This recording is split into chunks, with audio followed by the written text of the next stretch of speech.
दोस्तों, जिंदगी में धोखा मिलना भी बहुत जरूरी है, क्योंकि चलना माता पिता सिखा देते हैं, लेकिन संभलना खुद ही सीखना पड़ता है।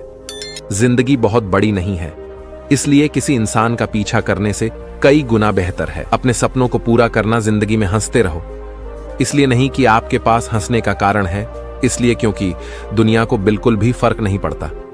आपके आंसुओं से चील की ऊंची उड़ान देखकर चिड़िया कभी डिप्रेशन में नहीं आती, मगर एक इंसान की ऊंची उड़ान देखकर इंसान खुद बहुत जल्दी डिप्रेशन में आ जाते हैं।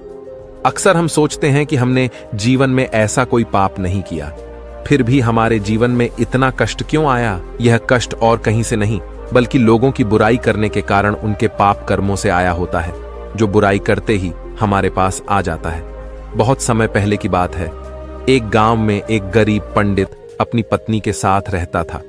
एक दिन की बात है, पंडित कुछ काम के लिए दूसरे गांव गया था, तो वह जब अपने गांव लौट रहा था, तब उसने देखा कि रास्ते में एक चिड़िया एक रोटी को पकड़कर एक खेत में खाने की तैयारी कर रही थी।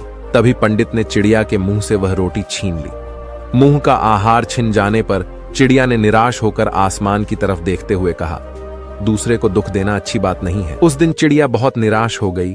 बाद में चिड़िया जब रोटी के बारे में सोचती तो पंडित को श्राप देते हुए कहती है, जिस तरह तुमने मुझे निराश किया, तुम भी उसी तरह एक दिन निराश हो जाओगे।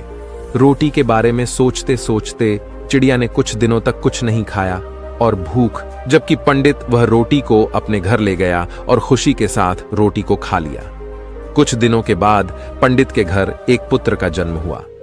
लड़का देखने में इतना सुंदर था कि जो भी उसे देखता अपने हाथ में उठा लेता था। मां बाप उसे देखकर भूख प्यास भूल जाते थे।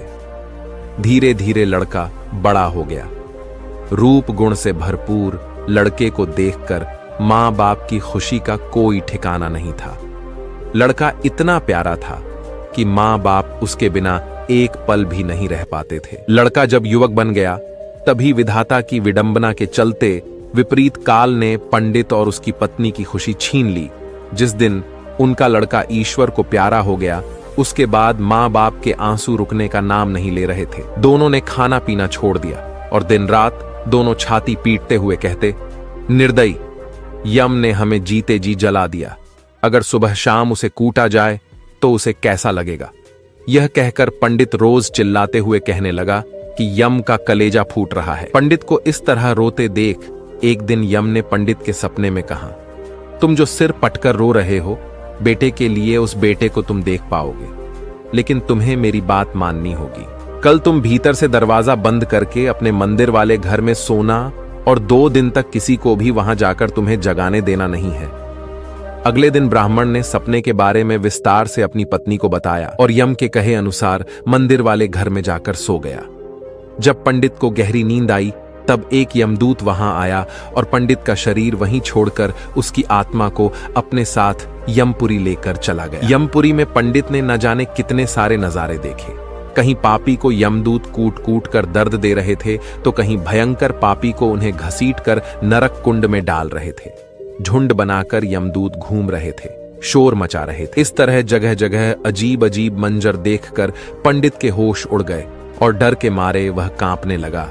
यमदूत उसे यमराज के पास लेकर आया। डर के मारे थर थर कांप रहे पंडित को देखकर यमराज ने उससे कहा, पंडित डरो मत, तुम्हें यहां कुछ नहीं होगा। जरा तुम उन नौजवानों की तरफ देखो, क्या उनमें से कोई तुम्हारा बेटा भी है। पंडित ने उन नौजवानों की तरफ देखा तो अपने बेटे को मौजूद पाया। बेटे को देखकर पंडित ने खुश होकर कहा, जी महाराज, वह मेरा बेटा है। पंडित का जवाब सुनकर यमराज ने कहा, उसे यहां बुलाओ, अगर ना आए तो वहां जाकर बुला लाओ। पंडित ने अपने बेटे को पुकारा, मगर वह नहीं आया। तब उसके पास जाकर बोला, मेरे बच्चे, मैं आया हूं, तुम मेरे साथ चलो। पंडित ने 2-3 बार इस तरह कहा, मगर बेटे ने उसकी तरफ देखा ही नहीं। तब उसका हाथ पकड़कर पंडित ने कहा, मेरे बच्चे इधर देखो, तो मैं हूं तुम्हारा पिता। यह सुनकर बेटे ने बाप की तरफ देखकर चिल्लाकर कहा, तुम मुझे बेटा क्यों कह रहे हो, मैं तुम्हारा बेटा नहीं हूं। कभी तुमने चिड़िया को तकलीफ पहुंचाकर उसके मुंह का खाना छीन लिया था, उसी का बदला लेने के लिए मैं तुम्हारा बेटा बनकर तुम्हारे घर पर जन्म लिया था। अब याद आया ना, जिस तरह मेरे मन को तुमने तकलीफ पहुंचाई थी, उसी तरह मैं तेरे मन को तकलीफ पहुंचाकर चला आया। बेटे का जवाब सुनकर पंडित निराश हो गया और यमराज के पास उदास होकर बोला, वह मेरा बेटा नहीं है। पंडित की बात सुनकर यमराज ने उससे कहा, तुम लोग बेवजह मुझे कोस रहे थे, अब पता चल गया ना किसका कसूर था। इतना कहकर यमराज ने दूत को इशारा किया और दूत पंडित की आत्मा लेकर तुरंत उसके मंदिर वाले घर में पहुंच गया। पंडित के शरीर में उसकी आत्मा डालकर यमदूत चला गया। पंडित ने जागते ही उसकी पत्नी को सपने का सारा हाल बता दिया और उसके बाद पंडित और उसकी पत्नी ने बेटे की याद में आंसू बहाना बंद कर दिया। तो दोस्तों, किसी को बुरा बोलना, चुगली करना, बुराई करना, जलन व ईर्ष्या का भाव रखना, यह सब आपकी तरक्की व खुशियों को रोक देते हैं, आपके जीवन में गहरा प्रभाव डालते हैं। कर्म एक ऐसी जगह है जहां हमें उसे बुलाने की जरूरत नहीं पड़ती।